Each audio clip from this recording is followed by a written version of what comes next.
Pribilehyo nga na itong kada tayo iti panangdanon iti Dios baban iti panagkararag. Kakaro iti tiyempo iti New Testament nga panahon.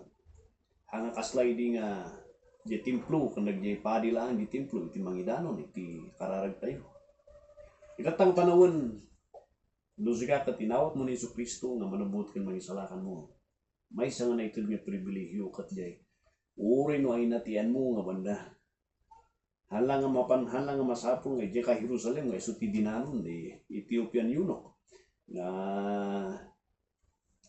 nagapu iso na iti Africa den dinaliasat na ti nagadayo nga disyerto tapno apan na lang iti panagdayaw na iti Dios iti Jerusalem.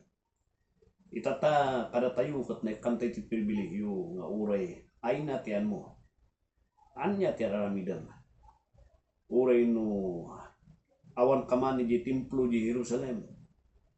Nang mo si pupuso nga umasideg kay ti Dios gapusta inawat mo isuna na ikang kay ti pribilehyo nga danunam iti Dios. Babaan kini Jesu Kristo nga mangyasideg kanya. Dahil iti may isang kararag ni David iti panagbiag niya. No kitaan tayo kas may isang ari nagaluwi iti responsibilidad nga naitalapan niya na. Responsibilidad nga mangimanihar iti nasyon iti Israel. Responsibilidad nga mga protektar kanya na dahil iti nasyon iti Israel. Responsibilidad iti panagdayaw da iti Dios nga maiwanan di jay pamati. Nga haan nga makita to ito'y haan nga liniwayan ni David. Iti banur, iti panagkararag, kan panakistoryana, kan panakilangan-langan na iti si Biblia ng Diyos. Iti Psalm chapter 55, verse 17. Evening and morning and at noon will I pray and cry aloud, and he shall hear my voice. Naisurat iti nga salmo iti tiyempo ti kaparasan ti panagbiag ni David. Ada iti tiyempo maminano iti kaparasan iti panggap ni Saul nga patay ni Suna. Da dagi tiyempo iti problema iti torturayan na iti pagarian na.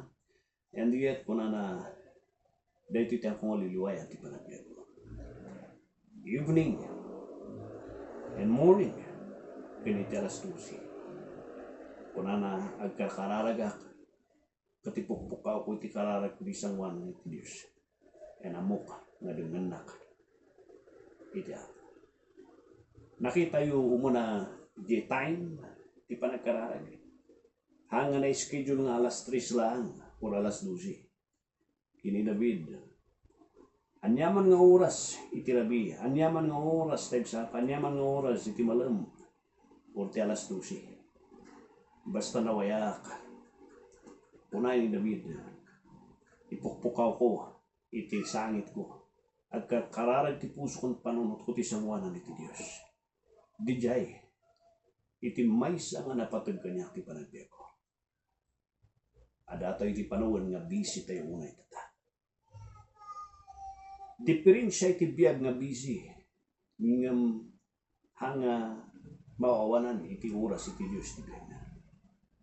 Mabaling agsagsagad ka rita kuna di Philippians, kuna iti sa iti apo Philippians or Thessalonians, kuna na pray without ceasing. Ano ang liliwayan taga?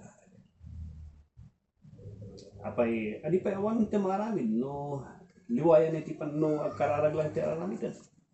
Kasat no idea eh.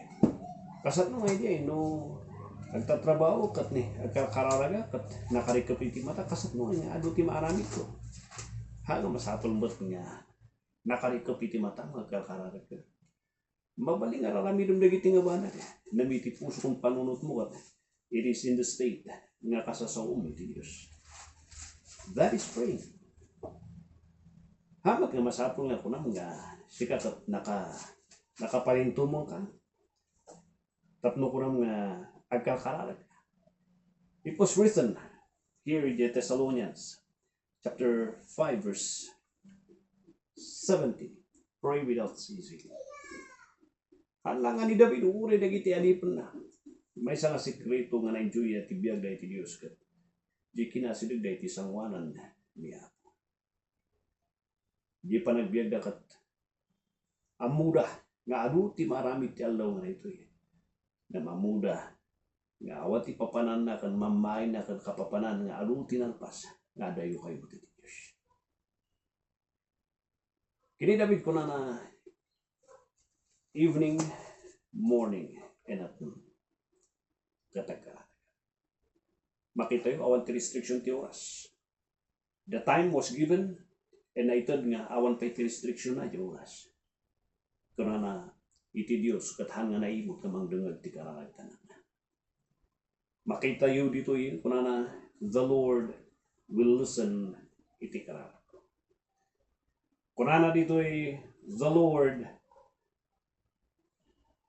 will surely give attendance iti sangit. The Lord will surely answer.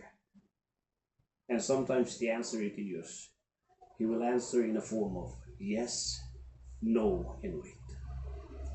Sometimes sumbat na kat opposite niya kat mga mapasamak, but He listens. Sometimes kasi kat mga mapasamak, but He listens. And He will accomplish whatever purpose ngayon sa gana na kanya. Isang ako na rito will I pray and cry aloud?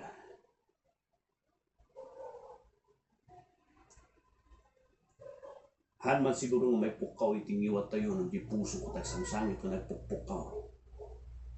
But what I comfort nga ko na the Lord listens. And His answer is wait, yes, and no. Surely He listens.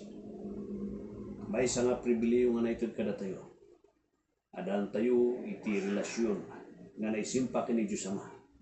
Kung fellowship kanya na nga naisimpa gapus kini Kristo. Adaan tayo ni Isu Kristo nga iso ti mangipadpadi kan mga sasidog ti kararag tayo. Adaan tayo ti Santo Espiritu ang taltalinad. Nga nagiging banang nga ating nga maibatan itingiwat tayo. Nga inga na lang ito'y recap itingiwat mo. Panunod ka na kamuag sang sangit ka lang. Na maday iti may kararag nga manginandang ditang redaksan. Isu ti Diyos Santo Espiritu. And when the heart katagpupukaw iti kararag, what a comfort that my God listens. And He will surely answer it, not by what tikay kayat ko, not because nangat-ngatok ni suna, but my prayer will surrender iti perfect nga plano iti Diyos. Yes, no, wait. Yes, my Lord listens. And He has His own perfect answer to God. God bless you, Kapsat, and welcome to the YouTube channel. Keep on.